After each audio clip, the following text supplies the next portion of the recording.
ባለፈው መምህር አንተ እንዳልከው የቤሪያን ሰዎች አንስተ ነበር። የቤሪያ ሰዎች በጣም ልበሰፊዎች ናቸው እና መጻሕፍትን ይመረምሩ ነበር ይላል። ቢያንስ የቤሪያ ሰዎችን ልብ ሊኖረን ይገባናል። የተጣበቅንባቸው ገድላትና ድርሳናት ምንድነው የሚሉት? ስለ ሕይወት ቃል የሚናገሩት ነገር አለ ወይ? የምናደምጣቸው ስጋውና ደሙን እንደተቀበለ ይቆጠርለታል ተብሎ ተጽፎ የተቀመጠው ታምረ ማርያም ስለ ሕይወት ምንድነው እየነገረን ያለው? እያንዳንዱ የምንዘክረው ዝክር፣ የምናቀርበው ጠላ፣ እነኚህ ሁሉ ነገሮች ምንድነው ሕይወትን እየሰጡን ነው ወይ ያሉት? ከዚህ ነገር ጋር ምን ያህል ታነጻጽሯቸዋላችሁ?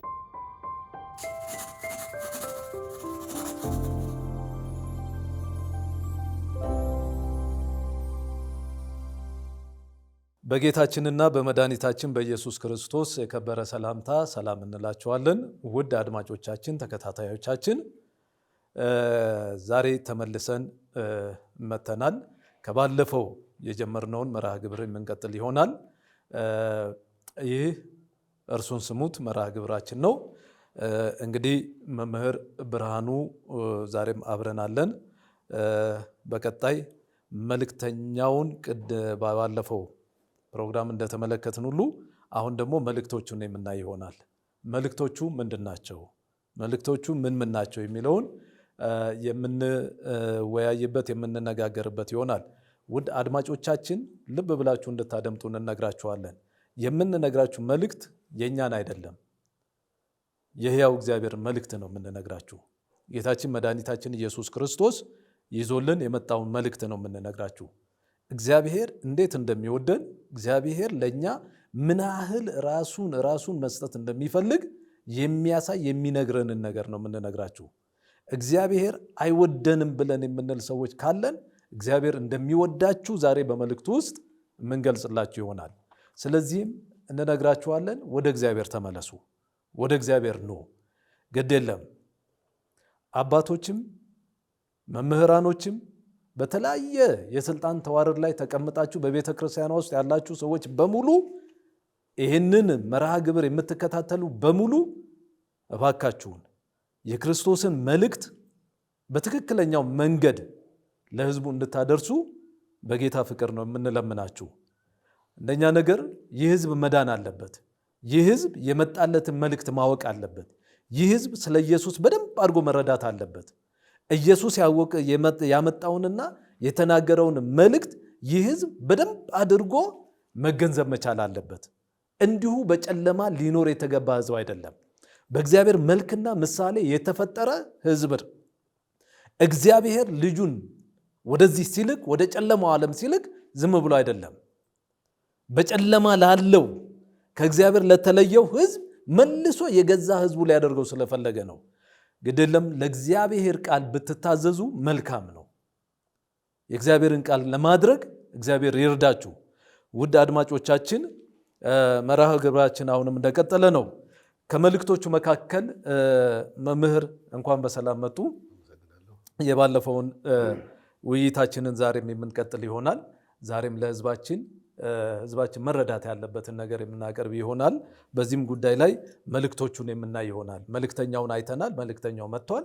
መልእክተኛው ይዞት የመጣው መልእክት ምንድን ነው የሚለውን የምናይ ይሆናል እና እንደ መግቢያ እንድንጠቀም ማርቆስ ምዕራፍ 1 ከቁጥር 14 እስከ 15 ያለውን ቃል በዛ ብንጀምር ደስ ይለኛል።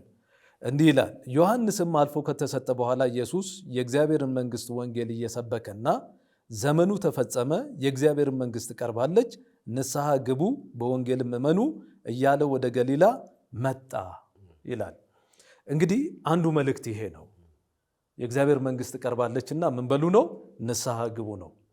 ሁለተኛው በወንጌል እመኑ እያለ የማንም መንግሥት ይላል? የእግዚአብሔር መንግሥት እየሰበከ መጣ ብሎ ይለናል። በሌሎችም የመጽሐፍ ቅዱስ ክፍሎች ውስጥ የምናየው ነገር ይኖረናል። ሌላው የጠፋውን ሊፈልግ መጣ የሚልም ያለ፣ ይሄም አንዱ መልእክት ነው። ማን ነው የጠፋው ስንል ሰው ነው የጠፋው። ዛሬ ኢየሱስን የሚቃወም ሕዝብ ነው የጠፋው። ዛሬ በኢየሱስ ላይ አፉን የሚከፍት ሕዝብ ነው የጠፋው። ዛሬ ስለ ኢየሱስ ሲነገር ዱላ ይዞ የሚወጣ የተናገረውን አካል የሚደበድብ ሕዝብ ነው የጠፋው አንዱ። ስለዚህ ይሄንን ሕዝብ ለመፈለግ ለማዳን ሲል ይሄንን መልእክት ይዞ መጥቷል እና በዚህ ጉዳይ ላይ ደግሞ መልእክቶቹን እያየን የምንወያይ ይሆናል። በእርሶ በኩል ያለውን ነገር ይቀጥሉ። አመሰግናለሁ።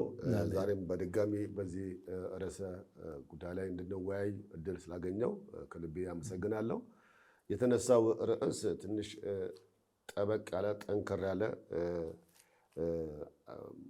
ትምህርት ነውና በዚህ ጉዳይ ላይ ስለ መልእክቱ ወይንም በቅዱሳን ሕይወት ሊተላለፍ ስለተፈለገው ስለ እግዚአብሔር ሐሳብ ስንመለከት ቀደም እንደጠቀስከው ማርቆስ ወንጌል ላይ ምዕራፍ 16 አካባቢ ከቁጥር 15 14 ጀምሮ ጌታችን ኢየሱስ ክርስቶስ ለደቀ መዛሙርት የሰጣቸው መልእክት ነበርና ከሱ ብነሳ ደስ ይለኛል። የማርቆስ ወንጌል ምዕራፍ 16 ከቁጥር 14 ጀምሬ ባነሳው ደስ ይለኛል። እንደዚህ ላይ እግዚአብሔር ቃል ሲናገር ቁጥር 14 ላይ ኋላም በማዕድ ተቀምጠው ሳሉ ለ11 ተገለጠ። ከዛ ተነስቶም ያዩትን ስላላመኗቸው አለማመናቸውና የልባቸውን ጥንካሬ ነቀፈ። እንዲህም አላቸው፣ ወደ ዓለም ሁሉ ሂዱ፣ ወንጌልን ለፍጥረት ሁሉ ስበኩ። ያመነ የተጠመቀም ይድናል፣ ያላመነ ግን ይፈረድበታል። ያመኑትንም እነዚህን ምልክቶች ይከተሏቸዋል። በስሜ አጋንንትን ያወጣሉ፣ በአዲስ ቋንቋ ይናገራሉ፣ እባቦችንም ይይዛሉ፣ የሚገል ነገር ቢጠጡም አይጎዳቸውም፣ እጃቸውን በድውዮች ላይ ይጭናሉ፣ እነርሱም ይድናሉ። ጌታ ኢየሱስም ከእነርሱ ጋር ከተነጋገረ በኋላ ወደ ሰማይ አረገ፣ በእግዚአብሔር ቀኝ ተቀመጠ። እነርሱም ወጥተው በየስፍራ ሁሉ ሰበኩ ካለ በኋላ ጌታም ከእነርሱ ጋር ይሰራ ነበረ። ከዛ በሚከተሉትን ምልክቶች ቃሉን ያጽና ነበር ይላል እና ምንድነው ጌታ ከእርገቱ በኋላ ማለት ከትንሣኤው በኋላ ነው። ከትንሣኤው በኋላ ጌታ ኢየሱስ ከተነሳ በኋላ ደቀ መዛሙርቱ ባሉበት ሰው ባሉበት ቦታ ላይ በመካከላቸው ተቀምጦ ሰላም ለእናንተ ካለ በኋላ የሰጣቸውን መልእክት ነው እና እንግዲህ አላቸው ከዚህ በኋላ ያያችሁትን ከ3 ዓመት በላይ ከእሱ ጋር ሲፈውስ ሲያድን ተአምር ሲያደርግ ሲያስተምር የነበረውን ሁሉ ሰምተዋል፣ አይተዋል፣ አዳምጠዋል። እርሱም ብቻም አይደለም ደግሞ እንደገና እንደተነበየው እንደተናገረው ስለ ኃጢአት ሞቶ ደግሞ ነገር ስለ ጽድቅ በመነሳቱም ትንሣኤው ምስክር ሲሞትም አይተዋል፣ ሲነሳም አይተዋል። እና እንግዲህ ያ ሁሉ ካሳያቸው በኋላ ለደቀ መዛሙርቱ ምን አላቸው? እንግዲህ ሂዱ አላቸው። እንግዲህ ሂዱና ምን አድርጉ? ወንጌልን ስበኩ ነው። አሁን ምንድነው የሚሰበከው? ምንድነው መልእክቱ ስንል ወንጌል ነው። ወንጌል ምንድነው? አሁን ስንመጣ አሁን እዚህ ጋር ማየት አለ መልእክቱ ወንጌል ማለት መጽሐፍ ቅዱስ አይደለም። መጽሐፍ ቅዱስ የእግዚአብሔር ሐሳብ የሰፈረበት ወረቀት ወይንም ቀለም ነገር ነው እንጂ ወይንም ሐሳብ ነው እንጂ ወንጌል ማለት አይደለም። ወንጌል ማለት በተጻፈው ቃል ውስጥ የሰውን ሕይወት የሚለውጥ ሬማ የሆነ ወይንም የእግዚአብሔርን ሐሳብ የምንረዳበት የእግዚአብሔር ሐሳብ የምንገነዝበት መንፈሳዊ ዕውቀት ማለት ነው። መንፈሳዊ ግንዛቤ፣ መንፈሳዊ መቀየር፣ መንፈሳዊ መለወጥ እሱን የምናገኘው ግን በእርግጥ ከእግዚአብሔር ቃል ላይ ነው እና ብዙ ሰዎች ወንጌል የሚለው መጽሐፍ ቅዱስን ይሳለሙታል ወይንም በእኛ ቤተክርስቲያን የሆነ ትራስ ያደርጉታል ወይንም ይተሻሹታል። በዚህ የሚመጣ ለውጥ የለም። በዚህ የሚመጣ ፈውስ የለም። ይልቁንም የእግዚአብሔር ቃል ገልጠን አንብበን በመንፈስ ቅዱስ ስንረዳ ያ የገባው ቃል ሕይወትን ይለውጣል፣ ይቀርጻል፣ ያስተካክላል። የሚንፈለገውን መንፈሳዊ ሕይወት ደግሞ እንድንለማመድ ያደርጋል። ስለዚህ ጌታ ምን ያላቸው ለደቀ መዛሙርቱ እንግዲህ ወንጌልን ስበኩ። ወንጌል የመጀመሪያ የተሰበከው ለአብርሃም ነው። ለአብርሃም ወንጌልን ሰበከው ይላል። ምን አለ?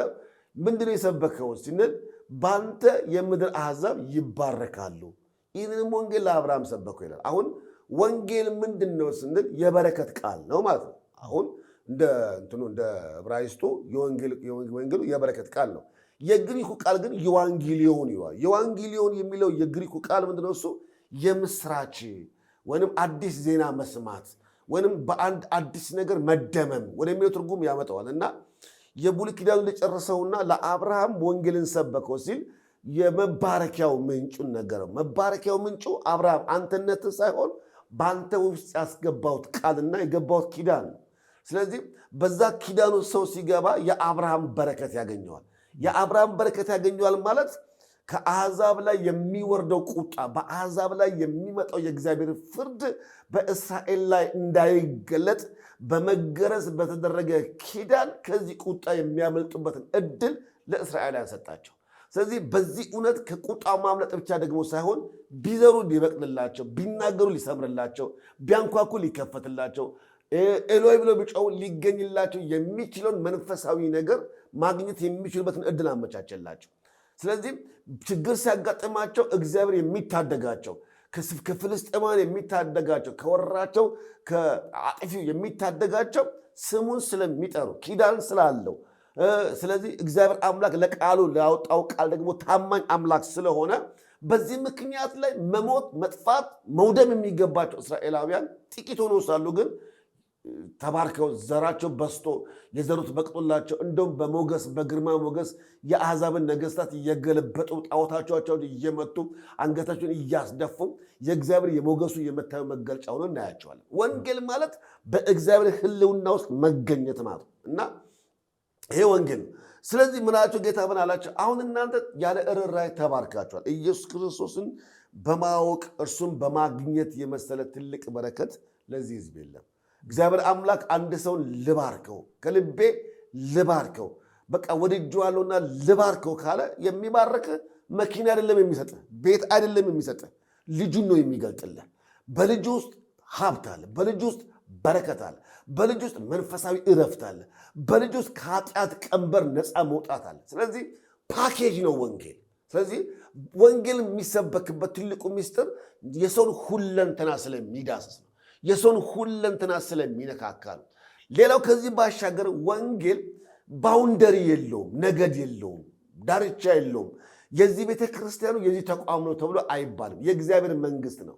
ለምን ብለን ስንመለከት መጽሐፍ ቅዱስ ላይ የእግዚአብሔር ቃል ሲናገር ጌታ ኢየሱስ ክርስቶስ እስቲ ንገረን የመምጣትና የዓለም ፍጻሜ መጨረሻው ምንድን ነው ብለው በጠየቁት ጊዜ ብዙ ተአምራት ከነገራቸው በኋላ ከነገራቸው ተአምራት አንደኛው ይህ የመንግስት ወንጌል በዓለም ሁሉ ይሰበካል፣ ያን ጊዜው መጨረሻ ይሆናል ይላቸዋል። እና ይህ የመንግስት ወንጌል የሚሰበከው ስንል ያን ጊዜ እኔ ኦርቶዶክስ ነኝ፣ እኔ ፕሮቴስታንት ነኝ፣ እኔ ምናምን ነኝ ማለት አትችልም። ወንጌል ዓላማው ከዶክትሪን ወይም ከዚህ ከዲኖሚኔሽን ያወጣና ለእግዚአብሔር ልጅነት ወደሚታገኝበት መንፈሳዊ ብቃት የሚያመጣ የእግዚአብሔር ኃይል ነው ወንጌል። ስለዚህ ይሄን ወንጌል ስበኩ ነው ያላቸው እንጂ ኦርቶዶክስን ስበኩ፣ ሰማዕታትን ስበኩ፣ ጻድቃንን ስበኩ፣ ቅዱሳንን ስበኩ ምናምን አላለም። ወንጌል ስለ ሰማዕታት አያወራም። ወንጌል ስለ ጻድቃን አያወራም። ወንጌል ስለ ክርስቶስ ኢየሱስ የሚያወራው። ስለዚህ ያ የተገለጠው የእግዚአብሔር የበረከቱ ምንጭ ክርስቶስ ኢየሱስ ነው። ስለዚህ ኢየሱስ ክርስቶስ የአብርሃም የበረከቱ ፍጻሜ እንደሆነ የምንመለከተው የአብርሃም ዘር ብሎ ይጠቅሰናል። የዳዊት ዘር ሲል ፍጻሜው እርሱ እንደሆነ ቀደም እንዳልኩም ያ ወንጌል በክርስቶስ ኢየሱስ ተገለጠ። አሁን ከኛ የሚጠበቀው ይሄ የተገለጠው የእግዚአብሔር የበረከቱ መገለጫ የሆነው ወንጌል ማን ነው? ክርስቶስ ኢየሱስን መቀበል ነው። ዮሐንስ እንደሚነግረን ለተቀበሉት ሁሉ ይላል። እግዚአብሔር ተባረከ ይሁን። አሁን የተቀበሉት የሚለው የመጣው የተስፋ ቃል ቅድም እንዳልከው ለእስራኤላውያን ነው፣ ለኪዳኑ ትውልድ ነው፣ ለአብርሃም ዘር ነው የመጣው። ምክንያቱም በዳንኤል ላይ እንደሚናገረው 70 ሱባኤ በእስራኤል ተቀጥሯል ይላቸዋል። 70 ሱባኤ በተፈጸመ ጊዜ ግን በእስራኤል ዘንድ ምንም ማንም የማይነቀንቀው የእግዚአብሔር መንግስት እንደሚተከል እየነገራቸው፣ ነገር ግን እስራኤላውያን አንድ ሱባኤ ሲቀራቸው በ69 ሱባኤ ላይ ነገር ሊያልቅ ሲል መሲሁን ገደሉት። ያ የተገደለው መሲህ ማን ነው? ክርስቶስ ነው። ክርስቶስ የእስራኤል የሱባኤ ፍጻሜ ነበረ። ነገር ግን አንድ ሱባኤ ሲቀራቸው የፍጻሜያቸው ድምዳሜ የሆነውን መሲሁን ባለመቀበላቸው ምክንያት ምን ሆኑ? ሱባኤያቸው ቀረ። ስለዚህ ያ የሞተበት ዓላማ እነሱ እምቢ ስላሉ ሳይሆን ወይንም በእነሱ አለመቀበል ሳይሆን እግዚአብሔር ለአብርሃም የተነገረው የአሕዛብ ሙላት በቤተ ክርስቲያን ተገልጦ ይታይ ዘንድ ወይም ይሄ ወንጌል ለአሕዛብ እንዲሰበክ የቤተ ክርስቲያን ዘመን መምጣት ስለነበረበት ነው። ቤተ ክርስቲያን የአሕዛብ የሙላቱ መገለጫ ናት።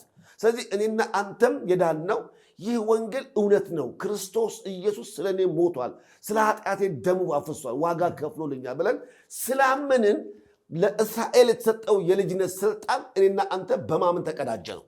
ስለዚህ ለሚያምኑ ሁሉ የእግዚአብሔር ልጆች የሆኑ ዘንድ ስልጣን ሰጣቸው ሲል ለቤተ ክርስቲያን በተሰጣት የወንጌል ዕድል በማመናችን ልጅነትን ተቀዳጀ። ስለዚህ ወንጌል ማለት ክርስቶስ ኢየሱስ ነው። ስለዚህ ሰው መልእክተኛውን ካወቀ መልእክቱ ደግሞ ምን አለ ወንጌል? እኔ ሕይወትም መንገድም ነኝ ያለ ጌታ እና እውነትም ሕይወትም መንገድም ክርስቶስ ነው። እኔ እውነት ነኝ፣ እኔ እውነት ነኝ ያለ በመጽሐፍ ቅዱስ ማንም የለም። ለአብርሃም እኔ ነኝ ያለው እግዚአብሔር ነው። እኔ ሕያው ነኝ ያለው እርሱ ነው። በዚሁ ልክ እኔ እውነት ነኝ፣ እኔ ብርሃን ነኝ፣ እኔ የወይን ግንድ ነኝ፣ እኔ ምናምን ነኝ ብሎ የተናገረ ክርስቶስ ብቻ ነው። ስለዚህ ኢየሱስ እኔ ምን አለ? እኔ እውነት ነኝ አለ። አሁን እኔ እውነት ነኝ ካለ ሌላው ውሸት ነው ማለት ነው። ሌላው አስመሳይ ነው ማለት ነው።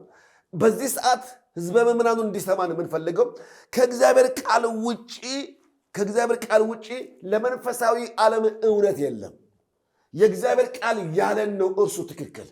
ጌታ ምን አለ? እኔ መልእክቱ እኔ እውነት ነኝ ካለ ብቻ ባለም እኔ ቀጥሎ መንገድ ነኝ። ሌላ መንገድ ወደ ገደል ይከታቸዋል። ለምን? ጾሜ እድናለሁ ካለ ገደል ነው የሚገባው። ሰማዕታቱን አክብሬ እጸድቃለሁ ካለ ገደል ነው የሚገባው። ሰማዕታት ማንንም ጥራልኝ የፈለገውን ጥሮ በዚህ በሚጠራው ነገር ውስጥ እጸድቃለሁ የሚል ሌላ መንገድ ነው። መንገዱ እውነቱ እኔ ነኝ። እኔ ደግሞ ስለ ኃጢአታችሁ ዋጋ ከፍያለሁ፣ ደሜን አፍስሼላችኋለሁ፣ በእኔ እመኑ ነው ያለው ጌታ። በእኔ እመኑ እና በአባቴ ዘንድ ቦታ እንዲኖራችሁ የዘላለም ርስትና መንግሥት ትወርሱ ዘንድ በእኔ እመኑ አለ። ስለዚህ ያ የተናገረው ኢየሱስ ክርስቶስ እውነት ነው፣ ሕይወት ነው፣ መንገድም ነው። ስለዚህ ሰው ይህን ሚስ ካደረገ በቃ መቼውንም ሊተርፍበት የሚችልበት እድል የለም። ስለዚህ መልእክቱ ክርስቶስ ኢየሱስ እሱ የተናገራቸውን የገለጣቸውን ያወራቸውንና ያዘዛቸውን መልእክቱ የተቀብለው ራስ እንደዛ ለእግዚአብሔር ቃል ማስገዛት ነው ማለት ነው። እንደዚህ የሚል ቃል አለ መምህር በዮሐንስ ወንጌል ምዕራፍ 4 ቁጥር 34 ላይ ኢየሱስም እንዲህ አላቸው፣ የእኔስ መብል የላከኝን ፍቃድ አደርግ ዘንድ ስራውንም እፈጽም ዘንድ ነው አለ። የእኔ ምን አለ? መብል አለ። የእግዚአብሔርን የአብን ፍቃድ ማድረግ ነው አለ። ስለዚህ ኢየሱስ ይሄንን ብሎ ከተናገረና ይሄንን ካለን እንግዲህ የአብ ፍቃድ ምንድን ነው? ስራ አለው ማለት ነው። ስለዚህ የአብን ፍቃድ ማድረግ ነው ብሎ ካለ ማናችንም ሰዎች ልናደርግ የሚገባውን ነገር ነው እየነገረን ያለው። ከዚህ ውጭ ሌላ ነገር አልነገረንም። እዚሁ በምዕራፍ 3 ቁጥር 16፣ 17፣ 18 አካባቢ ያለውን ብናይም በእርሱ የሚያምን ሁሉ የዘላለም ሕይወት እንዲኖረው እንጂ እንዳይጠፋ እግዚአብሔር አንድያ ልጁን እስኪሰጥ ድረስ ዓለሙን እንዲወደዋልና ይላል። ይሄም አንዱ መልእክቱ ነው። የአብ መልእክት ይሄ ነው። መልእክተኛውም ይዞልን የመጣው መልእክት ይሄንን ነው እና ምንድነው? ዓለም በልጁ አምኖ እንዲድን ነው እንጂ በልጁ አምኖ እንዲጠፋ አይደለም። እና ዓለምን እንዲሁ ወደደ ይላል ደግሞ መጽሐፍም ሲነግረን ዓለምን እንዲሁ ወደደ አለ። ምንም ዋጋ ያስከፈለን ነገር የለም። ስጦታ የተቀበለን ነገር የለም። ወይም ይህን እናምጡና እንዲናደርግላችኋለሁ አልተባልንም። ስለዚህ በቃ ልጁን ኢየሱስ ክርስቶስን ብታምኑ እናንተ ትድናላችሁ ነው። ኢየሱስ ከአብ ዘንድ ይዞት የመጣው መልእክት አንዱ ይሄ ነው፣ ሌላ ነገር አይደለም። እና አሁን ዝክር በመዘከር የሚዳን ህይወት የለም። የሆነ ነገር በማድረግ የሚዳን ህይወት የለም። አሊያም ደግሞ ዝቋላ በመሄድ ግሼን በመሄድ ተራራ በመውጣት በመውረድ ይሄ 40-80 በመደገስ የሚሆን ነገር የለም። ስለዚህ ያለው ነገር አንድ ነገር ነው። መልእክቱን አምጥቶ የተወልንን ኢየሱስ የነገረንን ያንን መልእክት በመቀበል የዘላለም ህይወትን እንድንወርስ ነው። እና አሁን በቀጣይ ከአንድ ወር በኋላ የታኅሳስ ወር ጾም ይጾማል። እንግዲህ የሚጾመው ስለ ጌታችን ኢየሱስ ክርስቶስ የመወለዱን ሁኔታ ታስቦ ነው። እንግዲህ አንዳንዶች ገና ይወለዳል ብለው አስበውም ከሆነ አናቅም፣ ግን መታሰቢያው እንደሚደረግ ነው የምናውቀው። አሁን መወለዱ ነው የሚናፈቀው ወይስ የመጣበትን መልእክት ለመስማት ነው የሚጾመው? እየተጾመ ያለው በመጨረሻ ቀን ላይ ድግስ ነው የሚደገሰው።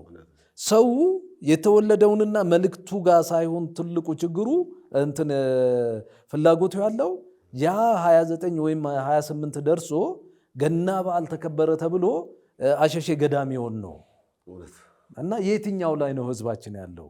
ስለዚህም ነገር እንድናወራ ፈልጌ ነው። ሌላው በማየ ዮርዳኖስ የተጠመቀበትንም ጥምቀት ማየት እንችላለን። ያንን ጥምቀት ሲያደርግ እኮ መልእክት ነው እያስተላለፈልን ያለው። በዛም ውስጥ እኮ ዮሐንስ አንድ ነገር ተናገረ። እናንተ የፉኝት ልጆች ሊመጣ ካለው ቁጣ ማን እንድትድኑ ማን ነገራችሁ እያለ የንስሐ ጥምቀት እያጠመቃቸው እንመለከታለን። ከዛ መካከል ላይ ኢየሱስ ተገኝቶ ተጠምቋል። ምንድን ነው መልእክት የሚያስተላልፈው? ጥምቀት በዓልን ስናከብር ለቱሪስት መሳቢያ ነው የሚከበረው? ለገቢ ምንጭ ነው የሚከበረው? ወይስ መልእክቱን ህዝቡ ተረድቶት ነው ወይ? ህዝቡ ገብቶት አውቆ ነው ወይ? እና ኢየሱስ ያደረጋቸው ነገሮች በአጠቃላይ ከህይወት ጋር የተያያዙ ነገሮች ናቸው እያደረገ ያለው። እና ህዝባችን ምንድን ነው እየሆነ ያለው? በቀጣይ ደግሞ የነነዌ ጾም አለ ይባላል። ከዛ በኋላ አብይ ጾም ይባላል። አብይ ጾም ላይ ሄደን ስንመለከት በጠቅላላ የሚነገረው ስለ ኢየሱስ መከራ ነው። መከራው ይታሰባል። መከራው እንዲሆናል ምን በዛ ውስጥ መልእክቱን ያስበዋል ወይ? ህዝቡ ስለተመታ ስለተደበደበ ቤተክርስቲያን ስርዓት አድርጋ ስላወጣች ያንን ስርዓት ለማስፈጸም ነው የሚደረገው ወይስ ህዝቡ ገብቶት ነው ወይ? እኛ ህዝባችን እንዲገባው እንፈልጋለን። ህዝባችን እንዲረዳ እንፈልጋለን። የመወለዱ ሚስጥር እንዲገባው እንፈልጋለን። መልእክቱ ምንድን ነው? የተወለደበት ነገር ምንድን ነው ብላችሁ እንድጠይቁ እንፈልጋለን። የተጠመቀበት ሚስጥር ምንድን ነው? ከዛ ውስጥ የሚገኘውስ ነገር ምንድን ነው ብላችሁ እንድጠይቁ እንፈልጋለን። ሌላው አብይ ጾም ሲጾም በአብይ ጾም ውስጥ በቤተ ክርስቲያን አብዛኛው ይነገራል፣ ስለ ክርስቶስ ይነገራል። ያ መልእክት ምን ያህል ገብቷችኋል? ምን ያህል ተረድታችኋል? ምን ያህል ያንን ነገር አስተውላችሁታል? እንድታስተውሉት እንፈልጋለን። እኛ ይሄ ይሁን ብለን ስንል ነው ተሐድሶ እንደዚህ ተብሎ ቅጽል ስም እየተሰጠን ከቤተ ክርስቲያን እንድንገፋ እንድንባረር የተለያዩ ነገሮች የሚነገሩብን። ለምንድን ነው ካልን ያው መቼም የእውነት ተቃራኒ ስላለ ያ የእውነት ተቃራኒ ነው ይሄንን የሚያመጣው። ግን አንድ ነገር የምንናገር እውነትና ጽድቅ የሆነው ያ ክርስቶስ መጥቶ የነገረውን መልእክት ተቀብለን በዛ መልእክት እንሂድ ነው። በቃ ይሄንን ሁሉ የምንናገረው መጽሐፍ ቅዱሳችንን ህዝባችን እያነበበ አይደለም ያለው። ቢያንስ 2018 ለህዝባችን የገናን በዓል የጌታን የልደት በዓልን ስታከብሩ ወይም ሲከበር መወለዱ ለምንድን ነው የሚል ጥያቄ መነሳት መቻል አለበት። ራሳችሁን መጠየቅ መቻል አለባችሁ። ጥምቀቱ ሲመጣ የጥምቀት በዓል ላይ ሄዶ አሸሸ ገዳሜ ማለት ነው? ነጭ ልብስ ለብሶ ወጥቶ ምን ብሎ መመለስ ነው? እሺ ይሁን። ታቦቱም ካለ በታቦቱ ምክንያቱ ምንድን ነው? በባህር አካባቢ ሄዶ በወንዝ ዳር አካባቢ ሄዶ ማደሩ ለምንድን ነው? ማን ነው ይሄንን ሊያመጣ የቻለው ብሎ ህዝባችን አይጠይቅም። ለምንድን ነው የማይጠይቀው? ይሄን እንድትጠይቁን እንፈልጋለን። የአብይ ጾምም ሲከበር የአብይ ጾምም ሲጾም እነኚህ ነገሮች መነሳት መቻል አለባቸው። መጽሐፍን ባለፈው መምህር አንተ እንዳልከው የቤሪያን ሰዎች አንስተ ነበረ። የቤሪያ ሰዎች በጣም ልበሰፊዎች ናቸው እና መጽሐፍትን ይመረምሩ ነበር ይላል። ቢያንስ የቤሪያ ሰዎችን ልብ ሊኖረን ይገባናል። የተጣበቅንባቸው ገድላትና ድርሳናት እሺ ምንድን ነው የሚሉት? ስለ ህይወት ቃል የሚናገሩት ነገር አለ ወይ? የምናደምጣቸው ስጋውና ደሙን እንደተቀበለ ይቆጠርለታል ተብሎ ተጽፎ የተቀመጠው ታምረ ማርያም ስለ ህይወት ምንድን ነው እየነገረን ያለው? እያንዳንዱ የምንዘክረው ዝክር፣ የምናቀርበው ጠላ፣ እነኚህ ሁሉ ነገሮች ምንድን ነው ህይወትን እየሰጡን ነው ወይ ያሉት? ከዚህ ነገር ጋር ምን ያህል ታነጻጽሯቸዋላችሁ? እኔ ጠላ ተጠጥቶ ያኔ የጽዋ ማህበር ነበርኩበትና እንጠጣለን ጠላ፣ ግን ምንም ህይወት የሚሆን ነገር አይደል። ሆድ የሚሞላ ነገር ነው። ዳቦ ይደገሳል፣ ምኑ ይደገሳል። ደስታችን ደስታ አያክልም። በመብል ነው እርካታ እየተሰማን ያለው። ያንን ስናደርግ ግን አንድ ቀን ስለ ህይወት አስበን አናቅም። አንድም ቀን ስለ ህይወት በቃ ትዝ ብሎን አናቅም። ጾሙን ስንጾም ስርዓት ለመፈጸም እንጂ በምንጾመውን ጾም ምንድን ነው ብለን ጠይቀን አናቅም። ለምሳሌ ብዙ ጊዜ ስለ ነነዌ ጾም አለ፣ ብዙ የሚባል ነገር አለ። ስለ ሌላ ሐሳብ ነው እኮ አይደለ ጾሙ የሚካሄደው። እና ምንድነው እየሆነ ያለው ነገር? ህዝባችን ወደ ማስተዋል መምጣት አለበት። እና እዚህ በዮሐንስ 18 ላይ ያለቃል ላንብና መምህሩ ደርሶ እመጣለሁኝ። በእርሱ በሚያምን አይፈረድበትም ይላል። በማን? በኢየሱስ ክርስቶስ በእርሱ በሚያምን አይፈረድበትም ይልና በማያምን ግን በአንዱ በእግዚአብሔር ልጅ ስም ስላላመነ አሁን ተፈርዶበታል ይላል። አንዱ የእግዚአብሔር መልእክት ይሄ ነው። በማን? በክርስቶስ ኢየሱስ ያላመነ አሁን ምን ብሎ ተፈርዶበታል። በቃ ማመን ነው የሚጠይቀው። ማንን? ኢየሱስን ማመን ነው። ኢየሱስን ካላመነ፣ በዛ ስም ካላመነ አንድ ሰው በፍርድ ውስጥ ነው የሚገኘው። ተፈርዶበታል እያለ እየነገረን ያለው ህዝባችን በእንደዚህ አይነት የፍርድ ህይወት ውስጥ እንዳለ ህዝባችን እንድታውቁ እንፈልጋለን። የተከደነው መጽሐፍ እንዲከፈት እናንተ ራሳችሁ መንቀሳቀስ አለባችሁ። ስሙን ግድ የላችሁ፣ መርምሩ፣ ግድ የላችሁ። ዝክር ያድናል ወይስ ኢየሱስ ያድናል በሉ። ማርያም ታድናለች ወይስ ኢየሱስ ያድናል? መላእክት ያድናሉ ወይስ ኢየሱስ ያድናል? አንዳንድ ጊዜ በጣም የሚገርመኝ ነገር ገብርኤል አባቴ ይላል ሰው፣ ሚካኤል አባቴ፣ እናቴ ማርያም፣ እኔ በእሷ ቀን በፍጹም አንዲት ነገር አላደርግም። እኔም ያደረኩባቸው ጊዜያቶች ነበሩ፣ እንደዛ የፈጸምኩባቸው ጊዜያቶች ነበሩ። በፍጹም ብዬ በ21 ምንም ነገር አልሰራም። ጾም ይዛለሁኝ፣ ጾም አለሁኝ፣ እጸልያለሁኝ ቤቴ ሻማ አብርቼ ሰንደል ለኩሼ ሁሉ ያደረኩባቸው ጊዜያቶች አሉ። አንዱም ነገር ግን ያደረኩት ነገር ከዚህኛው ጋር ሳነጻጽረው ለእኔ ህይወት አልነበረም። ለእኔ ሞት ነው ደግሶ የተቀመጠልኝ፣ ሞት ነው። እኔ ይሄ መልእክት ሲጋራ ማስተወያ መልእክት አይደለም። መጠጥ ሰው እንዲተው የሚደረግ አይደለም። ይሄ ህይወት ነው። ይሄንን የምናስብ ከሆነ ትልቁን እግዚአብሔር የላከውን መልእክተኛውን እያቀለል ነው ያለ ነው። ህዝባችን ይሄንን ማያከብር ከሆነ የእሱ ክርስትና ምኑ ላይ ነው?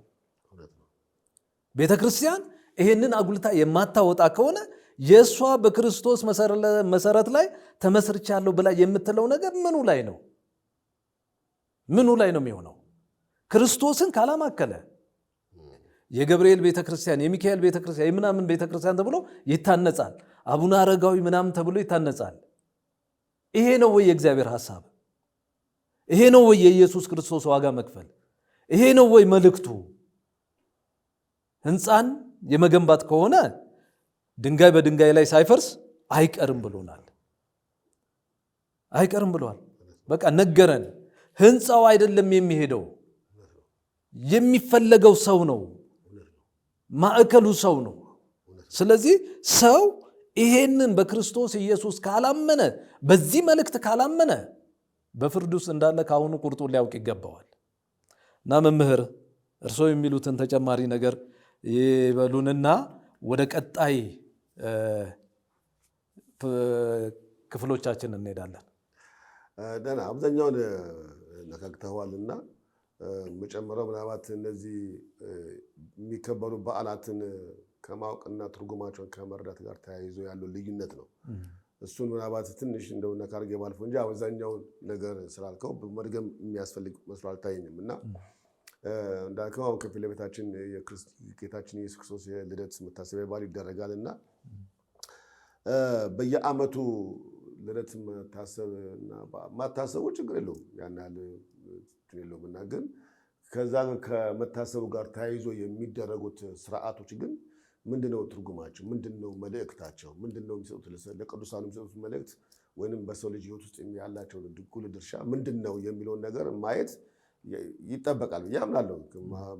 ማለት ሰው አንድ ነገር ስላደረገ ትክክል ነው ማለት አይደለም እና አሁን ትውልዱም ጠያቂ ነው፣ እኛም መጠየቅ አለብን ብዬ አስባለሁ። እና ያው የጾሙ ይጾማል። ምንድነው የምንጾመው? ነቢያት ሲጾሙ ጥሩ፣ ነቢያት ተጾመው ከዛ በኋላ ያ ሊመጣ ያለው የእስራኤል ተስፋ መስፍን ተወለደ፣ አለቀሽ። አሁን እኮ ተከናውኗል፣ ክንዋት ተፈጽሟል እኮ።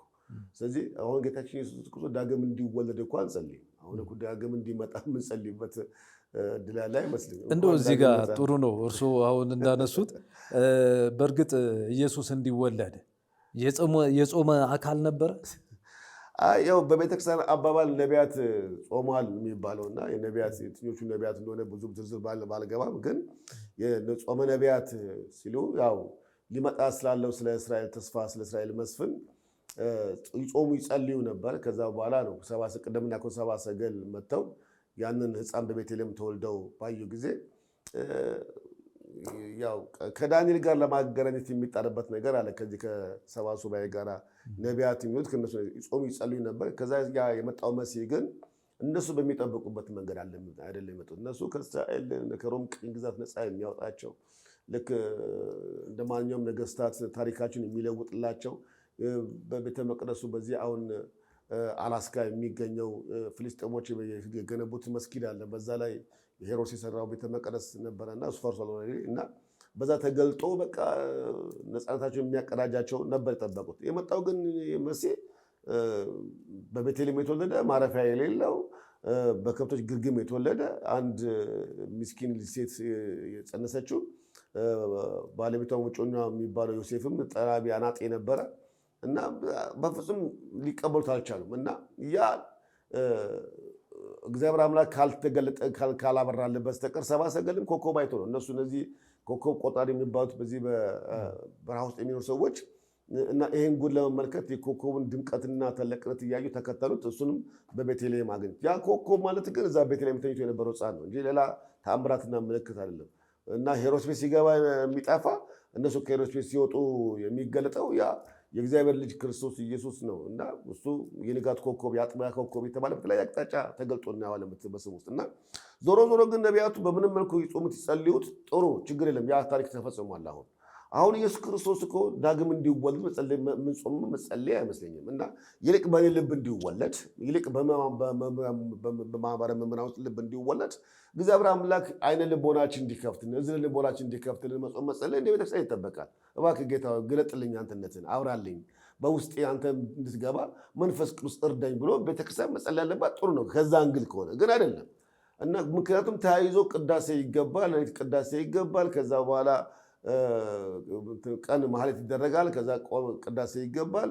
ሌሊት ላይ ዮም ተወልደ በቤተልሔም ተብሎ ይዘመራል። እና ከዛ በኋላ ምንድን የሚደረገውን ስንመለከት ጾሙ ሁሉ አፍርድም ይበላል። ከዛ በኋላ ሰው ልክ ውሻ ወደ ትፋቱ እንደሚመለስ ወይም እሪያት አጥቦት ተመልሶ ጭቃ እንደሚሆን ሰው ተመልሶ ወደ ስካሩ ወደ ድራፍቱ በቃ ይበቀለዋል። እንኳን ጾመ ልጓሙን ፈተልን የሚባለው እና ልጓሙን ነው የሚያስቡ ተፈቷል። አሁን በቃ ጃምቦ አዞ ይገለብጠዋል። ከዛ ይጠጣል ሲለውም አንዳንድም ከዛም በላይ ፈርዘር የሚል ሁሉ አለ። እና ምንድነው በዓላት ትርጉማቸው? ለዚህ ነው ወይ አሁን የእስራኤል በዓላት ጋር የሚያዝ እስራኤል በዓላት ሁለት አይነት እንትን አላቸው፣ ናዝራዊነት አላቸው። እስራኤላውያን በእስራኤል በዓል ውስጥ ሁለት አይነት ናዝራዊነት ማለት አንደኛ የስዕለት ናዝራዊነትና ደግሞ እንደገና የቅድስና ወይንም የመለየት ናዝራዊነት አለ። ስለዚህ የመለየት ናዝራዊነቱ ከመወለድ ጋር የሚመጣና ከመልእክት ጋር የሚመጣ ናዝራዊነት ነው። የስዕለት ናዝራዊነት ግን አንድ ጉዳይ እስኪፈጸምልህ ድረስ ራስን ለተወሰነ ጊዜ የሆነ ነገር ታቅባለህ። ለምሳሌ ከመጠጥ ታቅባለህ፣ ከርኩሰት ታቅባለህ፣ ሙት ነገር አትመለከትም። በቃ ነውረኛ ነገር ትጸየፋለህ። ለምን? የስዕለት ናዝራዊነት ነው። እሱ ትለያለህ። ስዕለቱ ሲፈጸምልህ ግን ሕጉ ራሱ ይፈቅድልሃል። ተመልሰህ ወደ ነበርክበት ይፈቅድልሃል። እና ያ የስዕለት ናዝራዊነት ይባላል። እና አሁን በእኛ ቤተክርስቲያን የምንመለከተው ከዚህ ጋር የተናነሰ አይደለም። እና ለተወሰኑ ጊዜ ይጾማል፣ ይጸለያል። ሰው ሁሉ ቤተክርስቲያን ተሳላሚ ይሆናል። ታምረ ማርያም ነው የሚነበበው፣ ድርሳነ ሚካኤል ነው የሚነበበው እና ለእኔ በተደገሰው እሷ ተዳረችበት አይነት ነገር ነው። እና የተደገሰው ሌላ ጉዳይ ነው፣ የሚዳረው ግን ሌላ ነው። እና የሚከበረው ስለ ኢየሱስ ነው፣ የሚደረገው ግን የሚከበረው የሚጾሙ የሚጸለየው ግን ሌላ ነው። እና ይሄ ከዓለማው ጋር ይመጣል። መጽሐፍ ቅዱስ እንደሚናገር አውቀውትስ ቢሆን ኖሮ የክብርን ጌታ ባልሰቀሉት ይላል። እና ዛሬም ኢየሱስ ክርስቶስ ባላወቁ ሰዎች እየተሰቀለ ነው ያለው እና ተመልሶ እየተቸነከረ ነው ያለው። እና በዓላቱ ዓላማውና ቤተክርስቲያን የምታከብርበት በዓል በፍጹም ይከበራል፣ የሚገረዝ አይደለም፣ የሚከበር በዓል ነው። ስለዚህ ኢየሱስ ክርስቶስን በልባችን ልናከብረው። መጽሐፍ ቅዱስ ተሰሎንቄ ላይ ምን ይላል? የእግዚአብሔር ፈቃድ ሶስት ናቸው ይላል። የእግዚአብሔር ፈቃድ ሶስት ናቸው ይላል። እና በሁሉ አመስግኑ፣ በጌታ ደስ ይበላችሁ፣ ሳታቋርጡ ጸልዩ፣ የእግዚአብሔር ፍቃድ በክርስቶስ ኢየሱስ ወደ እናንተ ይህ ነውና ይላል። አሁን የእግዚአብሔር ፍቃድ ሶስቱ ምንድን ናቸው ስንል አንደኛ በሁሉ ልናመሰግነው ነው። እንዴት ነው የምናመሰግነው ስል በሁሉ በቃ በሁሉ በሆነልንም ባልሆነ ነገር ልናመሰግነው ይገባል መጽሐፍ ቅዱስ ስለሚል። ከዛ በጌታ ደስ ይበላችሁ ነው ያለው። እና የደስታችን የሰላማችን ምንጭ ክርስቶስ ኢየሱስ ነው። ከዛ በኋላ ሳታቋርጡ ጸልዩ። እነዚህ ሜጀር ጉዳዮች ናቸው። አሁን ቤተክርስቲያን ማድረግ ያለባት ክርስቶስ ኢየሱስን ከሚደረገው ሴሬሞኒ በላይ በወንጌል በእውነት በህይወት እየተገለጠ ዓላማዋን ሚሽኗን ልትገልጥ የተተከለች ትውክልት የሆነች መልእክተኛ የሆነች ወይንም የአብና የወልድ መገለጫ የሆነች ቤተክርስቲያን ዓላማዋ ተልኳ ክርስቶስ ኢየሱስን በሰው ልብ እንዲወለድ ማድረግ ነው እንጂ ሴሬሞኒ ማክበር አይደለም። ከዛ በኋላ ስንመለከት ደግሞ ቀደም እንዳልከው ጥምቀት ነው እና በማየ ዮርዳኖስ በመጥምቁ ዮሐንስ በዓለ ዕረፍተ እድ ጌታችን ኢየሱስ ክርስቶስ እንደተጠመቀ ቤተክርስቲያን ትናገራለች። ቀደም እንዳልኩት መዝሙር ሁሉ መጽአ ቃለ ደመና ዘእብለ ዝንቱ ውእቱ ወልድየ ዘአፈቅር የተባለ ሰንበት ተማሪ ሁሉ እሱን ሁሉ ዝማሬ ስንመለከተው ከዛ በኋላስ እኛም በነበርንበት ዘመን ምንድነው በየታቦታት ወጡ ተብሎ በየሜዳው ታቦታት ሲያድሩ ወጣቱ ምንድነው የሚያደርገው? ማታ ማታ ምንድነው የሚሰራው? በየድንኳኑ ምንድነው የሚሰራው? ከቤተክርስቲያን ጓሮ ጀርባ ካህናቱስ እንዴት በጣም ብንፈትሸው በጣም ዘግናኝ ጸያፍ ነገር ይሰራል። ለምንድን ነው ብለን ስንመለከት ኢየሱስ ለምን ተጠመቀ ሲል ሰው በዚህ ምክንያት እንደው ላጠምቅህ አይገባኝም ሲል መጥምቁ ዮሐንስ እንግዲህ ጽድቅን እፈጽም ዘንድ ይገባኛልና አጥምቀኝ አለው። ስለዚህ ኢየሱስ ክርስቶስ የንስሐ ጥምቀት በሰዎች ዘንድ የነበረውን የኃጢአትን ኃይል ስለ መቅበር ምን ሆነ? ተጠመቀ። ከዛስ ስለ ልጅነቱ ደግሞ ሊያስመሰክር ከመጥመቁ ከውኃው ተነሳና አብ በእርሱ ደስ የሚለኝ እርሱ ነው፣ እርሱን ስሙት ብሎ ያንን ስራ አሰራለን። ቤተክርስቲያን ይህንን ታደርጋለች። ጥምቀት አያድንም። ኢየሱስ የተጠመቀው ለማዳን አይደለም። ደም ካልፈሰሰ ስርየት የለም። ለኃጢአት ዋጋ ካልተከፈለ በስተቀር መቤዠት የለም። ነገር ግን ያ ቤተክርስቲያን ስርዓት ከእሱ ጋር ስለመተባበራችን ከእሱ ጋር ስለመሆናችን ማሳያ ምልክት ነው። ስለዚህ መጠመቃችን በእርሱ ሆነን ለኃጢአት ሞተን ደግሞ በእርሱ በኩል ደግሞ ለትንሣኤ እንደተነሳን ማሳያ ነው። ኢየሱስ ስለ ንስሐ ዮሐንስ ያጠምቃል። እሱ ግን ያንን ስርዓት ፈጸመላቸው፣ የመጥምቁ ዮሐንስ ፈጸመላቸው። ነገር ግን ከዛ ዮሐንስ የመሰከሩ እንዳረሳ እኔ በውኃ አጠምቃችኋለሁ አለ ዮሐንስ። እኔ በውኃ አጠምቃችኋለሁ፣ ከዛ በኋላ ከኔ በኋላ ግን ይመጣ እርሱ ከኔ ፊት ነበረና ዝቅ ብዬ ጫማውን ጥፍር እንኳን ሊፈተኝ የማይገባኝ እርሱ ግን በመንፈስና በእውነት ያጠምቃችኋል፣ ወይም በመንፈስና በእሳት ያጠምቃችኋል አለ። አሁን ጥምቀት የምን ጉዳይ ነው ስንል የህሊና ጉዳይ ነው። ስለዚህ ሰዎች በዛ በውኃ በመጠመቃቸው ምክንያት ወገን ይለያሉ። ልክ በግዝረት ምክንያት የአብርሃም ወገን እንደሚባለው ሁሉ በመጠመቅ ሰዎች የክርስቶስ ተከታይ ይሆናሉ፣ ወይም ወደዚህ እውነት ይሰበሰባሉ። ሆኑ ማለት ግን ተወለዱ ማለት አለ። ሆኑ ማለት ግን የእግዚአብሔር መንግስት ይወርሳሉ ማለት። ለምን?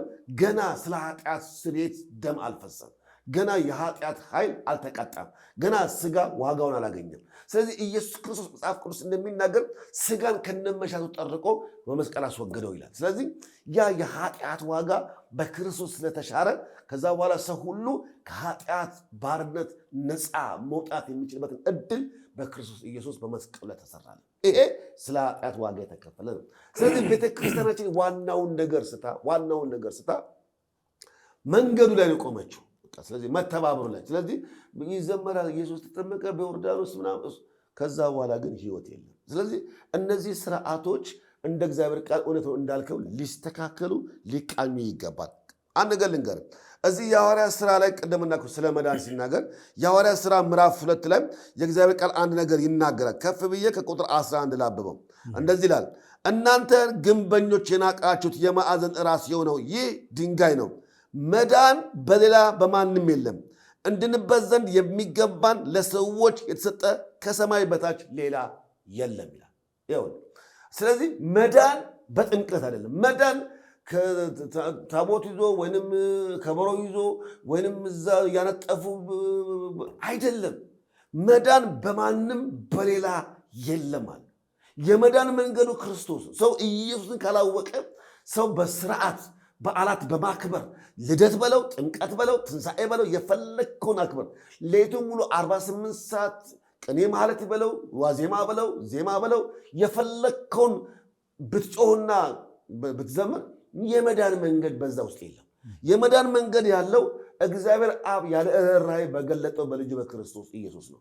ስለዚህ ሐዋርያት ናቸው ይላሉት። ሐዋርያት ምን አሉ? እንደውም ከፍ ብዬ ባነበው ደስ ይለኛል። ሐሳቡን ሙሉ ለማድረግ ሲናገር ሐሳቡ ከፍ ብለ ከቁጥር 8 ጀምር አንብበው።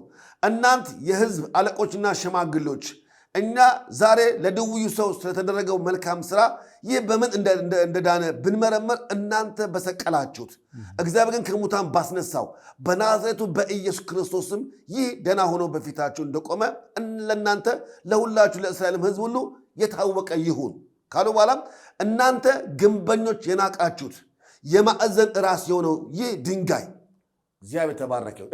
የማዕዘኑ ራስ ክርስቶስ ነው። እኛ ሕያዋን ድንጋዮች ነን። ሕያዋን ድንጋዮች ማለት ለመሰራት ነው። እንሰራለን። ምን ሆነን? ሕያው ቤተ መቅደስ ሆነን እንሰራለን። የምንሰራው በመንፈስ ቅዱስ ኃይል ነው። የማዕዘኑ ራስና ግን ዋናው ፒላሩ ግን ጉልላቱ ግን ክርስቶስ ነው። ስለዚህ እሱ ምን ይለዋል? ድንጋይ ነው። የምን አለት ነው? ፒላር ነው፣ መሰረት ነው።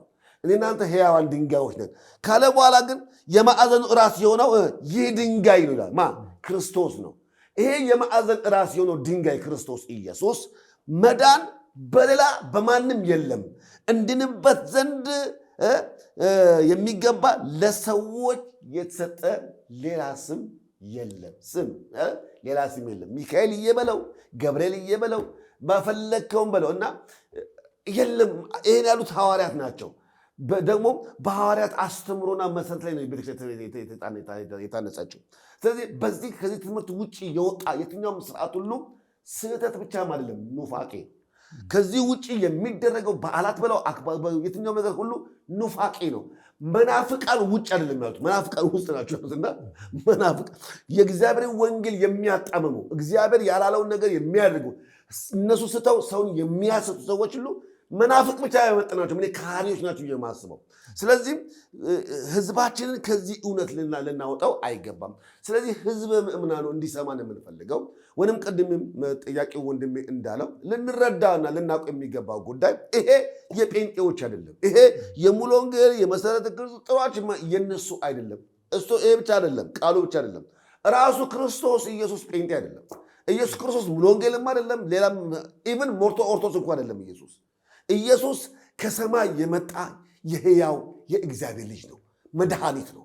ሰው እርሱን አምኖ እንዲድንበት የተተከለ የማዕዘን ራስ ነው። እኔና እናንተ ሁላችን ሕያዋን ድንጋዮች ነን። በእኛ ተጋጥሞ ቅዱስ ቤተ መቅደሱ ይገነባል። አየህ፣ በተገጠሙ ቤተ መቅደሱ ሕያው መንፈሱ አክቲቭ ይሆናል፣ ይንቀሳቀሳል። ስለዚህ ለአሕዛብ ወንጌል ለመስበክ መልእክት ስለሆነ በጣዖታት በርኩሰት በተለያየ ሱሳሱስ ውስጥ ላሉ አዲክትድ ለሆኑ በተለያየ ምንዝርና ግልሙትና ላሉ ራሳቸውን ጥለው ሞታቸውን ለሚነፍቁ ሰዎች ሁሉ እግዚአብሔር አምላክ የመዳኛ መንገድ አድርጎ መልእክተኛ አድርጎ የላካት ቤተክርስቲያን ነው።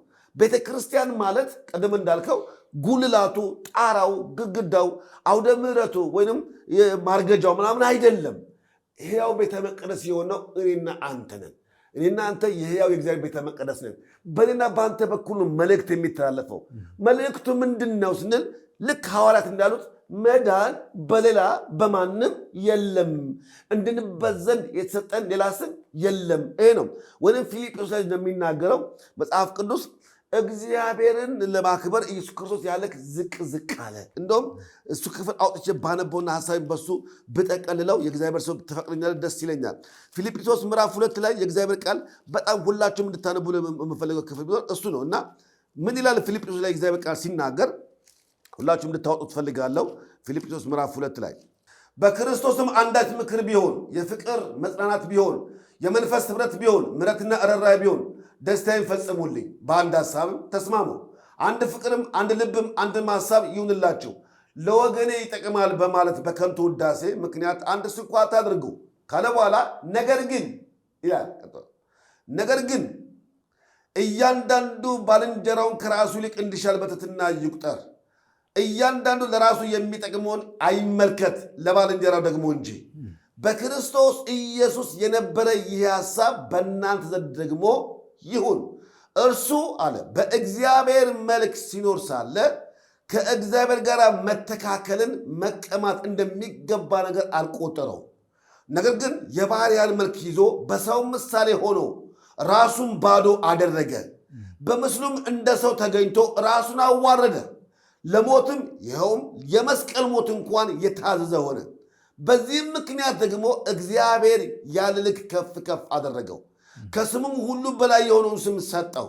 ይህም በሰማይና በምድር ከምድርም በታች ያሉት ሁሉ በኢየሱስ ስም ይንበረከኩ ዘንድ ምላስም ሁሉ ለእግዚአብሔር አብ ክብር ኢየሱስ ክርስቶስ ጌታ እንደሆነ ይመሰክር ዘንድ ነው ይላል። ስሙን ይህን ሐዋርያው ጳውሎስ ለፊልጵስዩስ ሰዎች ሲጽፍላቸው መሰረት ነው የሚነግራቸው። ምንድን ነው የሚለው? አሁን ኢየሱስ ጌታ ነው የምንለው ኢየሱስ ጌታ ነው ያልንበት ዋናው ምክንያት እኛን ጌታ ለማድረግ እሱ ከክብሩ ሲወርድ እንደ መቀማት ሳይቆጥር ያለ ልክ ዝቅ ዝቅ አለ፣ ራሱን አዋረደ። ልክ ዝቅ ዝቅ ባደረገበት ልክ ራሱን ባዋረደበት ልክ እግዚአብሔርን ያለ ልክ ከፍ ከፍ አደረገው ብቻ አይደለም የሚለው ከስሞች በላይ የሆኑን ስም ሰጠው ይላል። አሁን ይሄ ስም የምንጠራው ስም ከበደ፣ ዓለሙ፣ ሚካኤል፣ ገብርኤል የፈለጋችሁትን የሰማዕታት ስም ጥሩልኝ፣ ከዚህ ጋር አይስተካከልም። እንኳን ከሰማዕታት ከጻድቃን ቀርቶ ያህዌ፣ ጀሆቫ ጃራ፣ ኤሎሂም ከምንላቸው ስም ጋር የበለጠ ስም ነው ይሄ ስም። ይሄ ስም ጆሹዋ ከሚለው ጋር የሚነጣጠር ስም ነው። ጆሹዋ ማለት እግዚአብሔር ያድናል ማለት ነው። ይሄ ግን ጂሰስ ግን ኢየሱስ ግን ድህነት ማለት ነው፣ አዳኝ ማለት ነው፣ መድኃኒት ማለት ነው። ስለዚህ ከስሞች በላይ ስም ሰጠው ሲል ከስም መጠሪያ ባሻገር ኢየሱስ የሚለው ስም ማንነት ነው። ማንነት ማለት እኔ አሁን ስሜ ብርሃኑ ነው። ብርሃኑ ማለት እኔ ስሜ ብርሃኑ ከሆነ ብርሃን ነኝ ማለት አይደለም፣ መጠሪያ ስሜ ነው። ኢየሱስ ግን መጠሪያ ስሙ አይደለም፣ ማንነቱ ነው። ስለዚህ ኢየሱስ መድኃኒት ነው። ስለዚህ መድኃኒት ሲለው ኢየሱስ ስንል ከስሞች በላይ የሆነው ስም ሰጠው። ይሄ ስም ስሙን መጥራት ብቻ አይደለም፣ ጉልበት ሁሉ ይንበረከክለታል። ይሄ ስም በሰማይ ቢሆን መላእክት በለው፣ ኪሩቤል በለው፣ ሱራፌል በለው፣ እልፍ አእላፋት ነገድ የሆነ መላእክት ቢኖር ለዚህ ስም ይንበረከካሉ። ጻድቃን በሏቸው፣ ሰማዕታት በሏቸው፣ የፈለጋችሁ ቅዱሳን ጥሩ፣ ለዚህ ስም ይንበረከካሉ። ብቻም አይደለም፣ ጥልቅ ያለ አጋንንት የሚናደው የሚገለባበጠው ሲኦል የሚተረማመሰው ለዚህ ስም ነው። ለምን? እግዚአብሔር ያለ ልክ ከፍ ከፍ ያደረገው ስም ነው። ስለዚህ ቤተ ክርስቲያን በዚህ ዘመን የተተከለችው ይሄን ስም ለመግለጥ ነው። ስለዚህ ኢየሱስ መልእክተኛው ነው። መልእክቱ ግን መዳን በማንም በሌላ የለም። እንድንበት ዘንድ እግዚአብሔር የሰጠን መድኃኒት ሕይወት ማን ነው? ክርስቶስ። ይሄን እንድታውጅ ቤተክርስቲያን ሰጥቷታል። ከዚህ ውጭ ግን እንደው ጥምቀቱን በማክበር ልደቱን በማክበር ትንሣኤውን በማክበር ሌላም አሁንማ ቤተክርስቲያን ያልማይከበር ከ1 እስከ 31 ድረስ በዓላት አሉ። እነዚህም በማክበር ሕይወት የለም ወገኖች። ስሙን ወንድሜም ቅድም ያለውን ሰምታችኋል። እኔም ደግሜ የማጸናላችሁ ስሙን። ይሄ የጴንጤ አይደለም፣ ይሄ የተሐድሶ አይደለም፣ ይሄ የሌላ አብያተ ክርስቲያናት መለያ አይደለም። ለሰው ልጆች የተሰጠ እግዚአብሔር በምሕረቱ የገለጠው የመዳን መንገድ ነው። ስለዚህ ኢየሱስ ክርስቶስ በዓላት በማክበር የምንቀበለው ሳይሆን እርሱነቱን አምነን ሕይወት እንዲሆንልን እግዚአብሔር የገለጠው የእግዚአብሔር ጽድቅ ነው። ስለዚህ ይሄንን መረዳት ያስፈልጋል፣ ይሄን ማወቅ ያስፈልጋል። ከዚህ ውጭ ሌላ መንገድ የለምና። አመሰግናለሁ። መምህር በጣም መልካም ነውና እግዚአብሔር የተመሰገነ ይሁን። እንግዲህ ከኢየሱስ ውጭ ሌላ መልእክት የለንም ወዳጆቼ።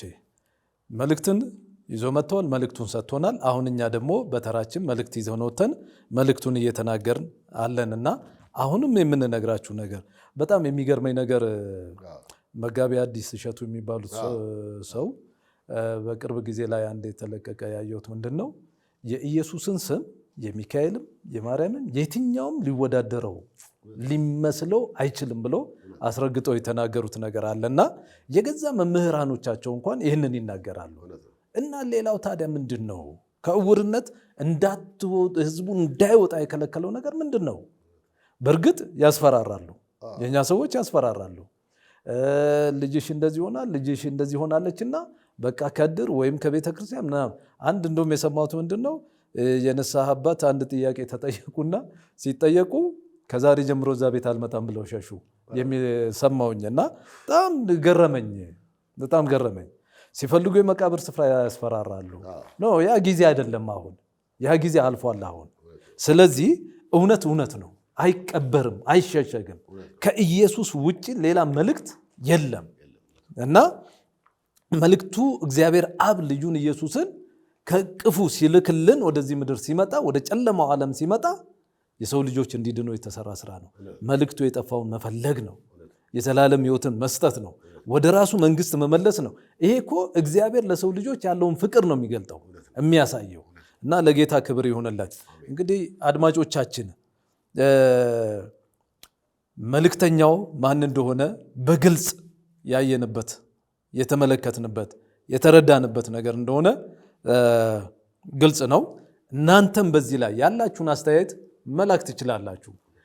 ስልክ ቁጥሮች አሉ የሚቀመጡ። በእነኛ ስልክ ቁጥሮች ላይ ይሄ ነው ብላችሁ አስተያየት መስጠት ትችላላችሁ። በተለያየ መንገድ ቢሮአችን በመምጣት ማውራት መጫወት የምትፈልጉ ካላችሁ ማውራት መጫወት እንችላለን። ይህ መርሃ ግብራችን እርሱን ስሙት የሚለው ነውና አሁን መምህር ወደ ማጠቃለያ እየመጣን ያለ ነው እና እስኪ የክርስቶስን ሕይወት ምን ይመስል ነበረ የሚለውን ከአገልግሎቱ ጋር አያይዘን ትንሽ የምናወራ ይሆናል። እና አንደኛ የክርስቶስ ሕይወትን እንደው አንድ ጥቅሶችን ላንሳና ዕብራውያን 4:15 ላይ በነገር ሁሉ የተፈተነ ነው ይላል። አንዱ የእሱ ሕይወት ያለፈበትን የነጠረበትን ነገር እናያለን። ከኃጢአት በቀር እንደኛው ሰው ነው። ከኃጢአት በቀር ግን በነገር ሁሉ ምን ብሏል? ተፈትኖ እናያለን። ሕይወቱ በዛ ተፈትኗል። ሁለተኛ ሕይወቱን ስንመለከተው ለኃጢአት ምቹ የሆነ ሕይወት አይደለም ያለው። እንደውም ኃጢአትን ለማስተሰረይ ነው እሱ የመጣው። ይህን እናያለን። በሶስተኛ ደረጃ ላይ ስለኛ ኃጢአት አደረገው ይላል። ዕብራውያን 5:21 ላይ ስለኛ ኃጢአት አደረገው ይላል። በማርቆስ 15:44 ላይ ደግሞ ስለኛ ሞተልን። በዮሐንስ 19:37 ስለኛ ተወጋ፣ ተሰቃየ፣ መከራን ተቀበለ።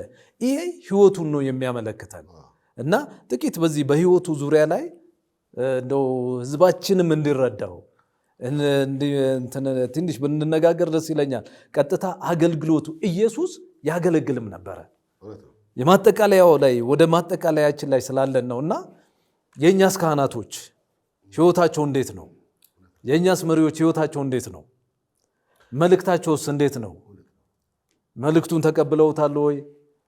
እንደገና አገልግሎታቸው ራሱስ እንዴት ነው የሚለውን እንድናይ ነውና እስኪ በሕይወታቸው ዙሪያ ላይ እንወያይና በአገልግሎታቸው ላይ እንመጣና አገልግሎቱ ምን ይመስል ነበር ኢየሱስ ያን የምናየው ነው። ጥሩ ሀሳብ ነው። የነገሩ መጠቃለያ ስለሆነ ደስ የሚለኝ ሕይወትን ስንመለከት በክርስቶስ የተገለጠው ሕይወት ስንመለከት የእኛ ቤተክርስቲያን ካህናትና ዲያቆናት ቀሳውስቱ ብቻ ሳይሆን በየትኛውም የሃይማኖት ዘርፍ ያለው በየትኛውም ቤተ እምነት ውስጥ ያለው ሁሉ ራሱን ሊያይበትና ሊለካበት የሚገባ የሕይወት ሞዴል ነው ክርስቶስ ኢየሱስ እና ማናችንም በጉድለት የምንመላለስ ሰዎች ነን እና ማንም በዚህ ልክ በቅቶ በዛ ልክ ሊመላለስ የሚችል ሰው እስካሁን ድረስ ምናልባት ይጥራል እንጂ የለም። ጳውሎስ እንደተናገረው እኔ ክርስቶስን መሰልኩት ያለው ጳውሎስ ነው። መስዩአልና እናንተ ምሰሉት ይላል ጳውሎስ እና ምንድነው እሱ የመሰለው? ጳውሎስ እንዴት ነው ሊመስል የቻለው? እና ምንድነው እሱ የመሰለው የሚለው ነገር ስንመለከት የጳውሎስን ሕይወት በተወሰነ መልኩ ለማየት ሞከርኩና በጣም በስፋት ለማጥናት ሞከርኩኝና አንዳንዱ በዚህ ዘመን ላይ እሱ ነገር ቢኖርና ተግባራዊ ቢሆን ሰው ክርስትናን ይከተላል ብዬ አላምንም እና አቋም ይለውጥ ነበር ብዬ ነው።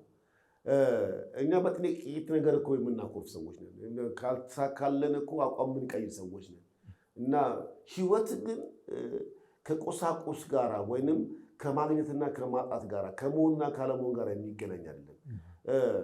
ሕይወት የምትለካበት መለኪያ የለው፣ መመዘኛም የለውም። የዘላለም ነገር ነው እና የሚበልጥ በመንፈሳዊ ሕይወት ብቻ ሳይሆን ባለንበት ማህበራዊ ሕይወት ውስጥ እንኳን የሚበልጥ ጥልቅ እውቀት ቢኖር በክርስቶስ ኢየሱስ የተቀዳጀነው ነገር ነው እና ለዚህ ሞዴላችን ክርስቶስ ኢየሱስ ለምን ተገለጠ፣ ለምን መጣ ስንል ቅድም ለማየት እንደሞከር ነው። እኔ ጥቂት ሀሳቦችን ለመያዝ ሞክሬያለሁ እና አንደኛ ለምን መጣ ኢየሱስ ስንል የማይታይ አምላክን ለማሳየት መጣ። ሁለተኛ ትንቢቱን ለመፈጸም ተገለጠ ኢየሱስ ክርስቶስ። ቀጥሎ የዳዊትን ኪዳን ሊያጸናልን መጣ ኢየሱስ ክርስቶስ። ቀጥሎ የምንመለከተው ሌላ አባቱን ለማክበር ነው የመጣው። ኢየሱስ 17 ላይ ዮሐንስ 17 ላይ የሚናገረው በፍጹም በዚህ ምድር ላይ አከበርኩ እና በቀደመው ክብር አክብረኝ እያለ ሲያከብረው እንመለከታለን። ቀጥሎ ደግሞ የአዳም ልጆችን እንደገና ከወደቁበት ለመታደግ ኢየሱስ ክርስቶስ የአዳም ልጅ ሆኖ ሰው ሆኖ ተገልጦ እንመለከታለን። ሌላ የምንመለከተው የተሰበረውን የሰው ልብ ሊጠግን ክርስቶስ ኢየሱስ በኃጢአት ምክንያት የወደቀውን የሰው ልጅ ለመታደግ እንደመጣ እንመለከታለን። ሌላው የምንመለከተው ኢየሱስ ክርስቶስ አገልጋዮች እንድንሆን መጽሐፍ ቅዱስ ዮሐንስ ራእይ ምዕራፍ 1 ላይ የሚላል ራእይ ዮሐንስ ራእይ ምዕራፍ 1 ላይ ለወደደን ከኃጢአታችን በደሙ ላጠበን መንግስትም ለአባቱና ለአምላኩ ካህናት እንድንሆን ላደረገን ይላል እና እኔም አንተ ወንድሞቼ ካህናት ነን። ካህናት ማለት ቄስ ማለት አይደለም። ካህናት ማለት ለእግዚአብሔር መንግስት አገልግሎት ባለሟል እንድንሆን በክርስቶስ ኢየሱስ ተመረጠን። በጣም ይገርመኛል። እሱ ብቻ ማለት መንግስትም ነን። ይህን ዓለም እንድናስተዳድር ወገኖቻችን አላወቅነውም እንጂ ስልጣን ሰጥቶናል። ይሄ ስልጣን መንፈሳዊ ስልጣን ነው። እንዴት ተቀዳጀ ነው ስንል መጽሐፍ ቅዱስ ስለወደደን ነው የሚለው እንጂ ከራሳችን ስለወደደን ይሄ ነው ሆነናል። እሱ ብቻም አይደለም። የኢየሱስ ክርስቶስ መምጣት የሰይጣንን ስራ ሊያፈራርስ እቅዱ ዓላማውን ሊነድ የዲያብሎስን ስራ ሊያፈርስ የእግዚአብሔር ክርስቶስ ተገለጠ ስለሚል የተገለጠበት ዋና ዓላማ። ስለዚህ ኢየሱስ ክርስቶስ የመጣበት ዋና ዓላማ የእግዚአብሔር ዓላማ በሰው ልብ ውስጥ ለማስረጽ ነው። እኔና አንተም አሁን ህይወት ላይ ስንመጣ ክርስቲያን የሆነው ልክ አንዳንዴ ቤተ መቅደስ እዛ ታቦት ተብሎ ሰው ንግስ ሲወጣ አንዳንድ ካህናት የስገድ ሳያቸው ይገርመኛል። እንደው ጻዳ አይሆነ ነጭ ልብስ ለብሰው ካባ ደርበው ወርቅ የተቀባዩ ወርቅ የተቀባዩን አላውቅም ብቻ መቋሚያ ይዘው መነጽር ያደርጋሉ። ከዛ አረማም ነጭ ጫማ በቃ የሆነ አንድ ምቃ የሆነ የምታየው ነገር በጣም ውስጣቸው ግን ከጥቁር በላይ የጠቆረ የወደቁ በጣም ብዙ ነገር እናይባቸዋለን። ኢየሱስ ክርስቶስ እሱን አልፈለገውም። ይህንን መታያ የሆነውን ነገር አልፈለገውም እና ይልቅም መጽሐፍ ቅዱስ ጴጥሮስ ላይ እንደሚናገረው ወርቅን በማጠልጠል በውጭ የሆነ ሽልማት አይሆንላችሁ፣ ይልቅ ክርስቶስ ኢየሱስ ልበሱት ይላል እና ያ የውስጥ ልብሳችን ክርስቶስ ኢየሱስ ነው። ስለዚህ ሰው ያልተቀበለውን አይሰጥህም፣ ያልሆነውን አያወራህም፣ ያልተነካውን አይነግርህም እና እኔ አንተም ወንድሞችን የምንጮኸው የተነካነውን ስለምናውቅ ነው። የተቀዳጀነውን ያገኘነውን የውስጥ አርነት የውስጥ ልብሳችን የውስጥ ንጽህናችን እሱ መታያችን ክርስቶስ ነው ስለገባን እኛ ያገኘነውን እረፍት እኛ የተቀዳጀነው ነገር ሰው እንዲቀዳጀው እንዲያገኘው አትታለሉ፣ እባካችሁ አትሳቱ፣ ሰዎች አያታሏችሁ፣ እውነቱ ይሄ ነው ብለን የምንጮኸው የሆነውን ስለምናውቅ ነው። ያገኘነውን ነገር ስለተረዳን ነው። ስለዚህ ኢየሱስ ክርስቶስ እንደ ሰው በስጋ ተገልጧል። የሰው ልጅ ነው፣ የአዳም ልጅ ነው። በተለያየ አጋጣሚ ተጠምቋል፣ ደግሞ ነገር ተርቧል፣ ተጠምቷል። አሁን ቀደም እንዳልከው በስጋ ሁሉ ድካም ተፈትኗል ኢየሱስ ክርስቶስ። እንደዛማ ባይሆን ኖሮ መጽሐፍ ቅዱስ ዕብራውያን ጸሐፊ አይጽፍልም ነበር። ምን ብሎ በሰማያት ያለፈ ታላቅ ሊቀ ካህናት የእግዚአብሔር ልጅ ክርስቶስ ኢየሱስ ስላለን ጸንተን እምነታችን እንጠብቅ ካለ በኋላ ዝቅ ብሎ በነገር ሁሉ እንደኛ የተፈተነ ይለዋል። ስለዚህ በድካማችን ሊራራልን የማይችል ሊቀ ካህናት የለንም ይላል። አሁን በሰማያት ያለፈው ሊቀ ካህናችን ስለ ድካማችን ያውቃል። የኔን ድካም ሚካኤል አያውቀውም። የኔን ውድቀት ገብርኤል አያውቀውም። የኔን ስንፍና የትኛውም አያውቀውም። ኢየሱስ ክርስቶስ ግን በለበሰው ስጋ ድካሜን ያውቃል፣ ተካፍሎኛልና ሰው ነውና። ስለዚህ ይህን ማንነትን ስለሚያውቅ በአፊት ሊያስታርቀኝ መካከለኛ ሆኖ ሊቆምልኝ ሊያማልደኝ ኢየሱስ ክርስቶስ በግርማው ቀኝ ዙፋን ተቀምጧል። ያ በስጋ የተገለጠው ያለ ኃጢአት የሚከሰው የሞትን ጣር አጥፍቶ በአዲስ በማይበስበት ስጋ የተነሳው ኢየሱስ ክርስቶስ ሲመጣ መንፈስ የሚመጣው ሲሄድን ስጋ ለብሶ ነው ሄደው። ያ የሄደው ስጋ እኔና አንተ በክርስቶስ ኢየሱስ ዳንን የእኔና አንተ ምሳሌ ነው። ስለዚህ በእግዚአብሔር ቀኝ የተቀመጠው ኢየሱስ ወይም ጢሞቴዎስ እንደሚናገረው በሰውና በእግዚአብሔር መካከል አንድ አለ፣ እሱም ሰው የሆነው ክርስቶስ ኢየሱስ ነው ይላል። ስለዚህ በዚህ መካከል ላይ በድካም የሚራራው ክርስቶስ ኢየሱስ የህይወት ሞዴል ነው። ስለዚህ ኢየሱስ ክርስቶስ አሁን እኔ የተቀዳጀነው መቀዳጀት የምንኖረው ኑሮ አሁን ባጸደቀ ልክ በከበረ ልክ ጽድቅን፣ ቅድስናን፣ መንፈሳዊ ነገር እየተጠማን ዕለት ዕለት ቃሉን እያነበብን ራሳችን በመግዛትና በመግራት ክርስቶስ ኢየሱስን መምሰል ወደምንችልበት ህይወት እንድንመጣ የተሰጠን ህይወት ነው እንጂ እዚህ ምድር ላይ ከዚህ ውጭ ለመኖር ሊያኖር የሚችል ነገር የለም። ስለዚህ በክርስቶስ ከሞትም በኋላ ብዙውን ጊዜ በክርስቶስ ደግሞ አዲስ ህይወት የምንለማመድ የእግዚአብሔር ቃል ሰጥቶናል። ለምሳሌ አሁን ሐሳቤን ስደመድም ሁላችንም ልንናፍቀው የሚገባ በዚህ ምድር ላይ ልንናፍቀው የሚገባ ቤተ መቅደስ ሄደን መጾም፣ መጸለይ፣ መሳለም። አሁን ቅድም እንዳልከው አንዳንዱ ቤተክርስቲያን ክርስቲያን ሄዶ ካልተሳለመ ቀኑ ራሱ ቀን አይመስለውም፣ ወይም የመንፈሳዊ ከፍታ እሱ ይመስለዋል፣ ወይም የካህናቱን መስቀል መሳለም፣ ወይም ንግስ ሲባል ሰው ሁሉ እየሄደ እዛ መዘመሩ እሱ በቃ የመንፈሳዊነት ልክ በቃ ላይ ጋቢና ገብቶ በቃ ከኔ በላይ አይደለም። የምንናፍቀው ግን መጽሐፍ ቅዱስ የሚለን ግን ሌላ ነው። ለምሳሌ እዚህ ራእይ ላይ እንደሚነግረን መጽሐፍ ቅዱስ ላይ ራእይ ምዕራፍ 7 ላይ ያለውን ሀሳብ መናገር ፈልጋለሁ። እሱን ተናግሬ ሀሳብን ብደመድም ደስ ይለኛል። ራእይ ምዕራፍ 7 ላይ እግዚአብሔር ቃል ሲናገር እንደዚህ ይላል። ራእይ ብዙ ነገር ነው። ዮሐንስ ብዙ ነገር ነው የሚመለከተው። በራእይ ብዙ ነገር አይቷል። ብዙ ነገር አይቷል። ግን ካያቸው ነገሮች ሁሉ ይልቅ በጣም የሚገርም ያየው ማየት ይሄ ነው።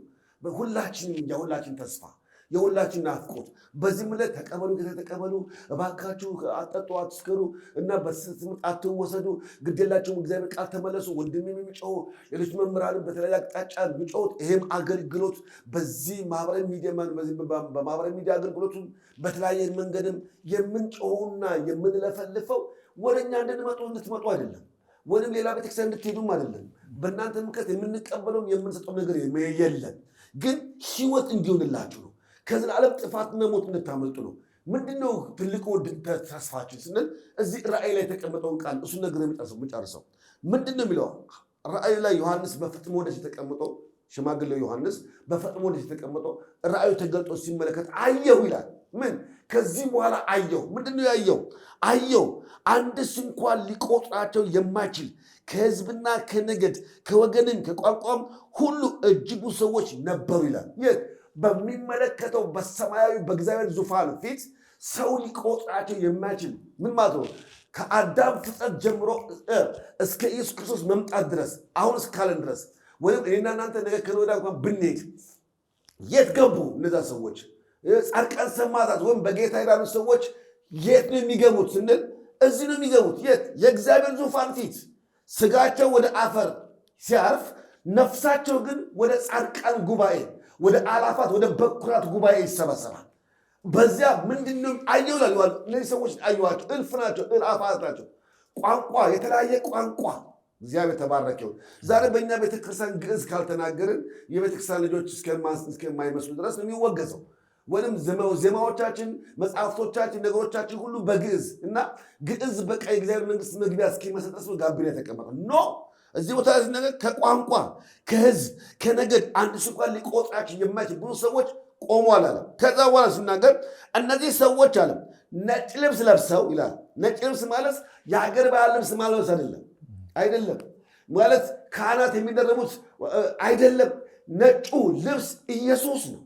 ጻዕዳ ልብስ፣ ንጹህ ልብስ፣ ያለ ኃጢአት ያለ በደል የተገኘ ነገር ግን እኛን ስለማጽድቅ ኃጢአት የሆነ አሁን እንደሚያነበበው ኃጢአት የሆነ ጻድቅ የሆነ የእግዚአብሔር ጽድቅ ክርስቶስ ኢየሱስ እሱ ነጭ ልብስ ነው።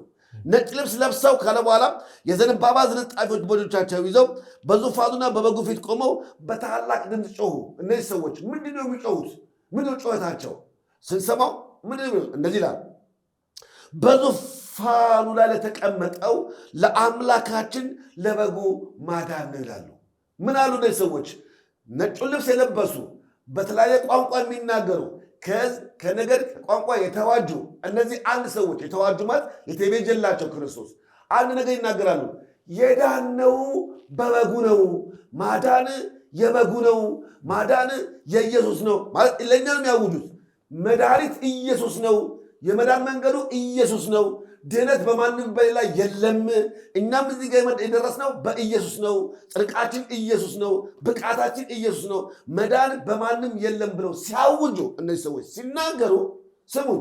ዝም ያለው ሚካኤል፣ ዝም ያለው ገብርኤል፣ እዛ ቦታ ያለ መላእክት ሽማግሌዎቹ 24 ሽማግሌዎቹ ኪሩቤል ዛ የተሰበሰበ በሙሉ ምን አደረጉ? አሜን አሉ። እነዚህ ሰዎች አሜን ምን አሉ? በረከትና ክብር ጥበብና ምስጋና ውዳሴም ኃይልም ብርታትም ከዘለዓለም እስከ ዘላለም ድረስ ለአምላካችን ይሁን አሉ ይላል። አሁን አሜን አሉ ማ መላእክቱ። ለምንድን ነው አሜን ያሉት? ማዳን የበጉ ነው፣ ድነት የሚገኘው በኢየሱስ ነው ሲሉ እንኳን ሰው መላእክት አሜን ይላል። ልቀጥል። ከዛ በኋላ ካሉ በኋላ በጣም የገረመኝ እነዛ ሽማግሌዎች እነዛ መላእክት የከበቡት ሰዎች ከነሱ አንዱ እየበረረ መጣና ይላል ከሽማግሌዎች አንዱ መጥቶ እነዚህ መላእክት አሜን የሚሉ ናቸው። እነዚህ ነጭ ልብስ ለብሰው ከነገር ከቋንቋ ከወገን ተዋጅተው በዙፋን ፊት የቆሙ ሰዎች አረ እነማን ናቸው ብሎ ይጠይቃል። እነማን ናቸው እነዚህ ሰዎች? እነማን ናቸው እነዚህ ነጭ ልብስ እነማን ናቸው ካለ በኋላ ጌታ ሆይ አለ እኔ አላውቅም። እነዚህ እነማን ናቸው? እኔ ግን አላውቅም ካለ በኋላ ሲናገር እነዚህ ከታላቁ መከራ የመጡ ናቸው። ልብሳቸውን አጥበው በበጉ ደም አነጹ። ስለዚህ በእግዚአብሔር ዙፋን ፊት አሉ። ሌትና ቀንም በመቅደሱ ያመልኩታል። በዙፋኑ ላይ የተቀመጠው በእነርሱ ላይ ያድርባቸዋል። ከእንግዲህ ወዲህ አይረቡም፣ ከእንግዲህ ወዲህ አይጥሙም፣ የፀሐይ ትኩሳትም ከቶ አይወርድባቸውም። በዙፋኑ መካከል ያለው በጉ እረኛቸው ይሆናልና ካለ በኋላ ወደ ሕይወት ውኃ ምንጭም ይመራቸዋልና እግዚአብሔርም እንባዎቻቸው ሁሉ ከዓይናቸው ያብሳል። ስለዚህ የተስፋችን ምንጭ መጨረሻ ያለው ክርስቶስ ላይ ነው። ስለዚህ ወገኖቼ በዚህ እውነት ላይ ራሳችሁን በመግዛትና በማስገዛት ወደ እግዚአብሔር ቃል ተመለሱ። ልመናችን ነው፣ ጩኸታችን ነው። አመሰግናለሁ። መልካም እንግዲህ ነገሮቻችንን እያጠቃለልን ያለነው ውይይታችንን። እሺ ኢየሱስ ያው አገልግሎ አልፏል። አገልግሎትም ነበረው፣ ሲያገለግል ነበረ። ሁላችሁም እንድታውቁ ነው። ያስተምር ነበረ። ኢየሱስ በተለያየ ስፍራ ላይ በመገኘት ያስተምር፣ ይናገር ነበረ፣ ይፈውስ ነበር፣ አጋንንትንም ያስወጣ እንደነበረ መጽሐፍ ቅዱስ ይነግረናል። ሌላው ኢየሱስ ደቀ መዛሙርትን ያፈራ ነበረ። ደቀ መዛሙርቱን ያስተምርና ያሳድግ እንደነበረ መጽሐፍ ይነግረናል። ኢየሱስ ሌላው ምንድነው የሚያደርገው? ያስተማራቸውን ደግሞ ለወንጌል ያሰራጫቸው ነበረ። ሂዱ ወንጌልን አሰራጩ ብሎ በተለያየ ስፍራ ላይ ያሰማራ ይልካቸው ነበረ። ዛሬም እየሆነ ያለው ነገር ቢኖር ይሄ ነው። ከዚህ ውጭ ሌላ ነገር አይደለምና ከመምህር ብርሃኑ ጋር ያደረግነውን የውይይት ጊዜ በዚህ ላይ እንጨርሳለን። በሌላ ጊዜ ላይ ደግሞ ከካህናቱ ወገን በዚሁ ዙሪያ ምን ይላሉ የሚለውን ይዘን የምንቀርብ ይሆናል። እስከዛው መልካም ጊዜ ይሁን። ሰላም ሁኑ።